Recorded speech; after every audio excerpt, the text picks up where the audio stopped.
basic biochemical activity which they can change depending on the environment. We people cannot do that. The only organ that probably can come close to that is the liver. The liver has a repertoire of looking at the environment and trying to, detoxify.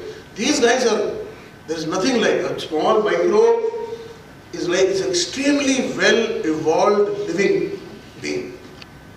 Because they can get access to genes from the environment, from the soil, horizontal gene transfer. They do, and they grow very fast. 15, 20 minutes, half an hour, 1 hour, 2 hours. In that one generation time, you can actually evolve an organism to get great qualities. You can evolve an organism in real time. We cannot evolve, say, vertebrates in our real time. It takes thousands of years, 50,000 years it takes apparently to evolve a species to get a new environmentally potent trait. That is what 50,000 years. But a bacterium you can evolve. You can evolve a bacterium in a time period of 1 week to 1 month. People have evolved pathways by selection. So the bacteria are very versatile. Now what is happening is another one very, very important piece of information I want to give you. For example, recently people have discovered that there are biofilms.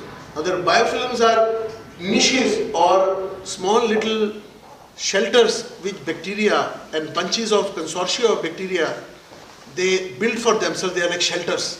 They are like, in a war zone, you have these pill boxes, where soldiers can bury themselves into the ground and escape the bombardment. So these biofilms are like your pill boxes, your shelters, your bunkers, where the bacteria hide. Then they have another something. They have these transporter systems across their membranes, which once they feel threatened, they activate. So whatever is bad which is coming in it, they will throw it out. Lock, stock and barrel. Now these aspects are coming out in the last 20-30 years only. And what people are discovering is that when you give things like pesticides, not antibiotics, when you give pesticides, bacteria develop antibiotic resistance. Do you know? There are not probably many students here who know that. Some of the scientists would know this. Very recently people have discovered that, there is a pesticide called Roundup, glyphosate. Glyphosate. Now that is sprayed for the last 30-40 years. Now it has nothing to do with antibiotics. But the moment the bacteria sees this pesticide, it starts developing this very same mechanisms by which it escapes antibiotics. So it's a very dangerous situation. Just different chemicals, if you throw them at bacteria in the environment, they start developing antibiotic resistance. Even before you throw an antibiotic at them. Oh, this is gone. Anyway, let's move forward. So the point is, not only our indiscriminate use of antibiotics, but even agricultural practices, which we think are so important for our survival, are actually fostering antibiotic use. So it's opening up a new chapter. This has happened in the last 1 year. And I saw a report about 15 days ago in New Zealand, one Dr. Professor Heinemann, who has shown how pesticides induce drug resistance. So this is a very worrisome situation. But at least we are understanding that. Previously you were saying antibiotics are very necessary for agricultural production. Now we realize that antibiotics, that pesticides are creating something else. Right?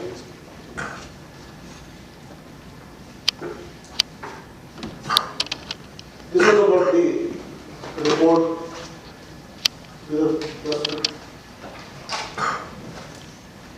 So what people are now, scientists are telling us that there may be rapidly a state in which somebody goes into a surgical operation, there may not be an antibiotic to save a person in case there is a complication. So antibiotics are failing. What is the alternative? If antibiotics, of course we have to discover new antibiotics. And antibiotics need to be discovered by Indian scientists also. A lot of rich drug companies are not discovering antibiotics. Because it's not useful to them, it doesn't give them the profit. Because eventually most of the antibiotics are going to be used for the poor people in the world. So it's a great burden, it's a great expectation from we as scientists to discover antibiotics. So apart from new safer antibiotics, areas of probiotics and biotherapeutics holds great importance. Vaccines, humanized antibodies, passive immunity is another thing. It's very expensive, but we need to find ways by which we can make it more affordable. Traditional medicine, unconventional approaches, out-of-the-box thinking to fight this. Actually, the key lies in, and this is what is traditional medicine, the key is lies in boosting immunity. Now, it looks like a cliche. Eat Chyawanprash, boost immunity. It's not as simple as that. Now, scientists are discovering that there are subtle ways, small little tricks by which you can boost immunity.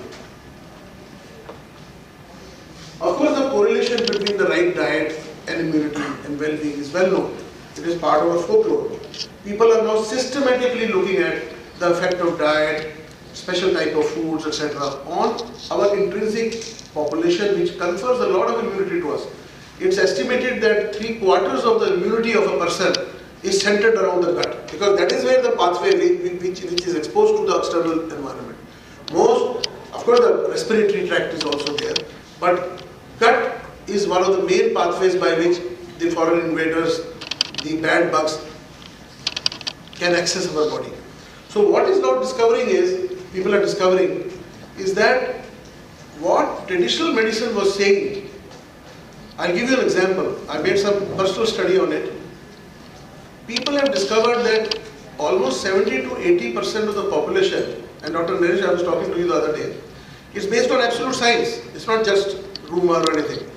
60 to 70 to or even higher percentage of people, although they don't have celiac disease, they have very varying levels of sensitivity to certain proteins in food. For example, the gluten in wheat and the agglutinin in many of the foods. Now they actually start interacting with the same sites in the gut with which a lot of the beneficial bacteria interact. So they start competing with the sites or receptors in our gut on which the good bacteria launch themselves and stay. There are other proteins which start producing in the gut an inflammatory response, partly immunological, partly inflammatory. They go and start tickling our macrophages and the other cells which guard our food. And it may lead to a state where the gut becomes leaky. It may not become extensively leaky like big holes, but some of the tight junctions that protect the integrity of the system by blocking the gut become loose. So what happens is a lot of environmental bad proteins and macromolecules start coming into the bloodstream. A lot of these bloodstreams, there will be lipid molecules, there will be proteins, there will be fragments of proteins. They start inflaming the system in the body. The body thinks we are under invasion. Body thinks there's cancer in the body. So it mounts an inflammatory response. And the moment the body mounts an inflammatory response, everything goes haywire. So again we come back, how do you guard the gut? It is one of the most neglected aspect of modern medicine, but one of the most important aspect of traditional medicine, the gut. So now the microbes that live in the gut can become our best friends.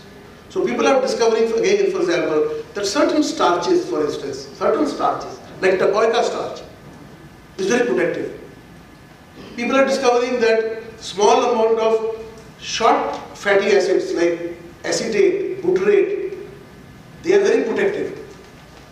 They can protect against diabetes, they can protect against a lot of things, inflammatory. As simple things as 1-2 teaspoonful of sirka, vinegar, with every diet, makes the whole diet low glycemic. So these kind of things, for example, suppose you were to make the immunity of the gut raised by 30% or 40%, you don't need antibiotics.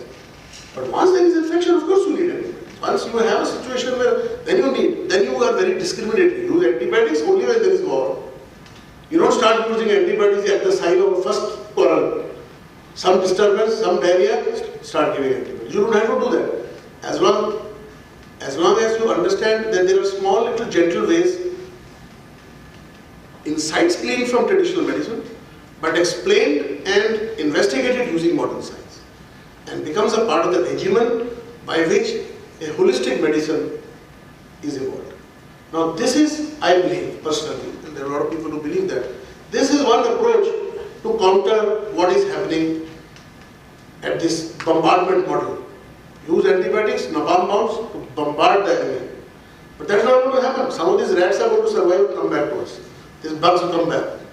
You know, in life also, if you cannot exterminate anybody. So a few people will survive, they write history, and then you are son. Then there is retribution. So similarly, these microbes are exactly like that.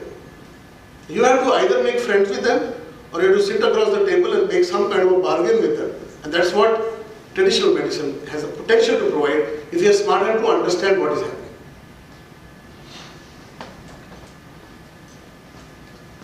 This is about the human microbiome. A lot of you must know about it, but that inside that the microbiome, at one level as microbiologists we can study the microbiome. At another level, we can test out certain hypotheses that come from traditional medicine. Now you can use a very generalistic approach to study a phenomenon, spend a lot of money, do a carpet bombing, as it were, intellectual carpet bombing of many problems. On the other hand, you can cultivate insights, hypotheses, and find out how they work out at that level, in that system. I think that's a smarter approach. For example, people have done experiments by which some of the bacteria were transferred from obese mice to healthy mice, or vice versa. And you can transmit the phenotypic. The normal mice become obese and vice versa. So that was very landmark. But now it is getting extended into something very interesting, fecal transplants, for example, which is, aesthetically appears to be such an obnoxious thing. But people are doing it.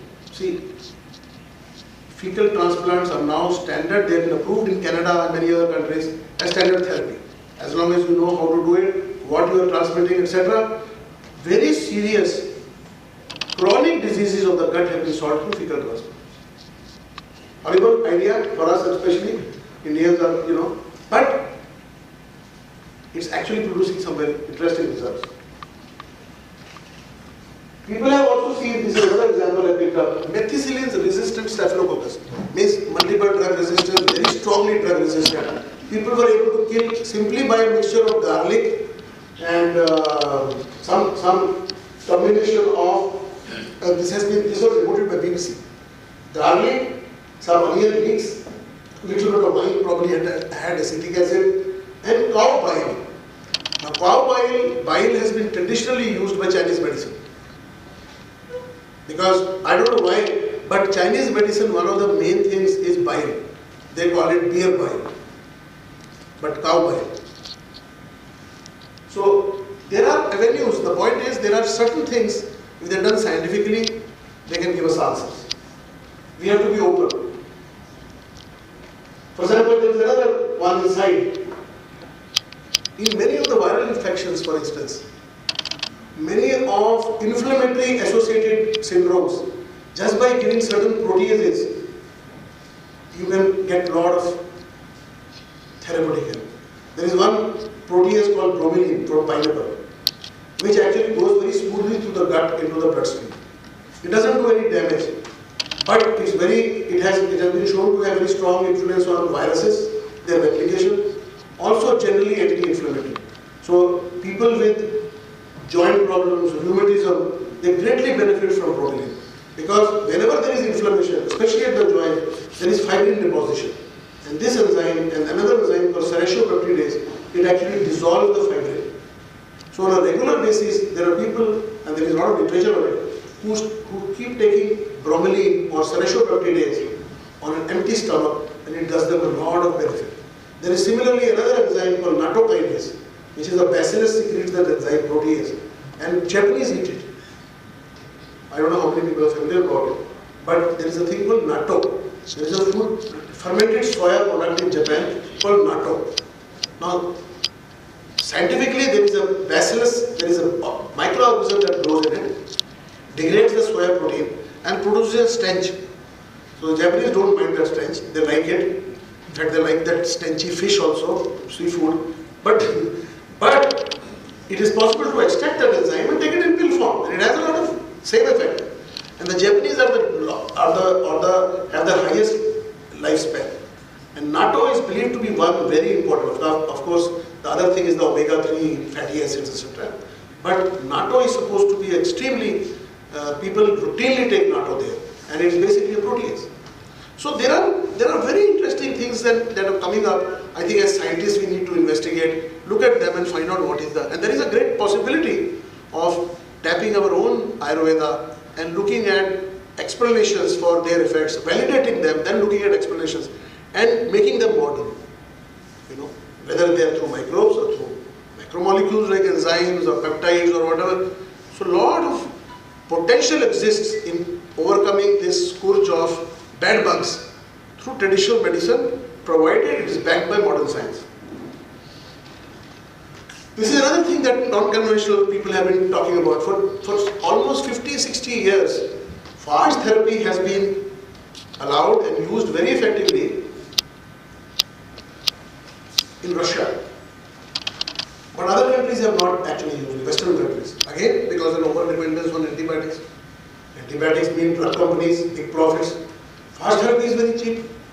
In fact, a company in India was launched about 6-7 years ago called Ganga Jal.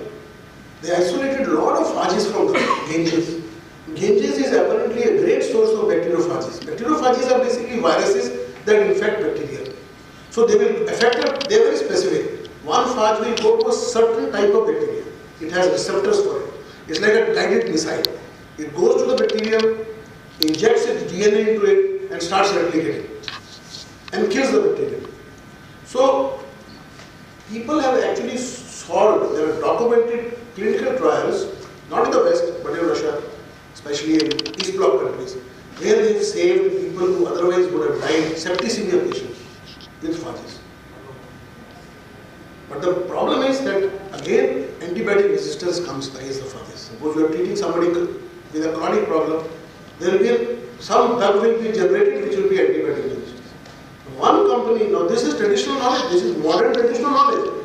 The Russians couldn't solve it, the drug resistance. But one company in Germany, 3 years ago, 2 years ago, took out patents on a new form of phage therapy. What they did was, they created a library of phages, almost like a library of antibodies or library.